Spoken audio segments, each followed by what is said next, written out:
as to the question of different kinds of property, um, there were, the way the feudal system worked was that the king would own all of England. He would decide that he couldn't himself farm all of England.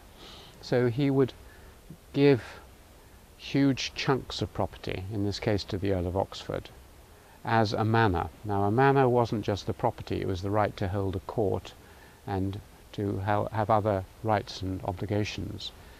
And so the Earl of Oxford would hold this manor, Earls Colne Manor and Colne Priory Manor, which was held by the Priory before it went to the Earl of Oxford. And so the land was either held through a manor. If it was held through a manor, there were two ways of farming it. You could either farm it yourself, which was your domain land, where you yourself directly, as the local landlord, you directly farmed it. And so largish areas of Earls Colne were domain property, which was farmed directly by the Earl of. Or, if you couldn't do it yourself, you would get people in who you would give them a bit of the property, and you would give them the rights to farm it by giving them a parchment, a copy of the legal document, a copy of the court roll, and this is why they were called copy holders. They were given this copy of the court roll, and that was their security of tenure. It was quite secure.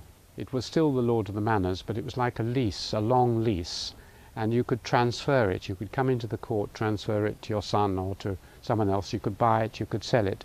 So it was a form of leasehold, and largish areas of Earls Colne were held like that. If it wasn't held directly, if the king hadn't given it to the local earl or whatever, it might still be held direct by the king, and freehold property is what is held directly still from the king. Now, the interesting thing about all this is that these different kinds of property, none of them are absolute.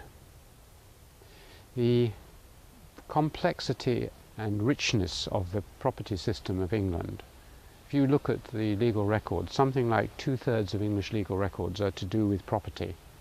The property laws of England are the basis of modern capitalism, because they are very flexible, very multi-layered. They are what anthropologists call, they distribute a bundle of rights. And this wood gives you a very good example. This wood was, in a sense, owned by the Earl of Oxford.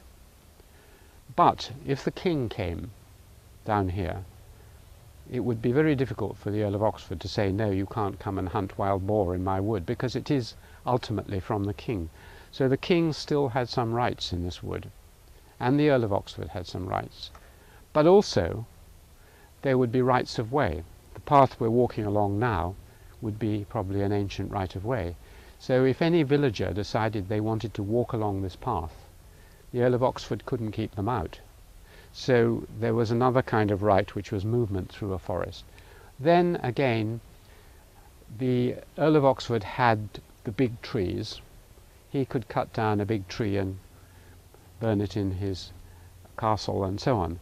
But if there was a small tree, a small branch or something fell on the ground of a certain size, then villagers could come and take that.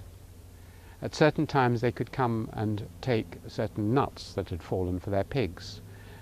So there were many, many different rights. They could bring their pigs into the forest and let them eat here for a certain time. They could catch a certain size fish at certain times in the streams here.